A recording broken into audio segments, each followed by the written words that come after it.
Guys, কেমন আছো তোমরা? আশা করছি ভালো আছো।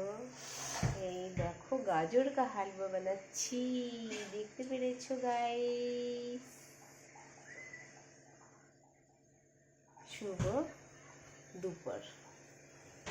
সবাই ভালো আছো? আশা করি ভালো আছো, আমিও ভালো আছি। এই দেখো ছেড়ে দিচ্ছি গাজর কা হালুয়া, দিয়ে দিয়েছি এখানে। বুঝতে পেরেছো? কে কি খাবা আসো আমাদের বাড়িতে গাজর কা হালুয়া খেতে।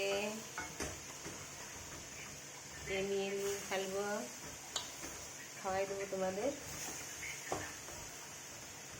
আচ্ছা, আর এখানে যার আন্ডা করি বানাচ্ছি, আন্ডা করি। Bye, tata. আর অল টাইম স্মাইল। পারলে এবার একটা লাইক দিও। Bye, tata.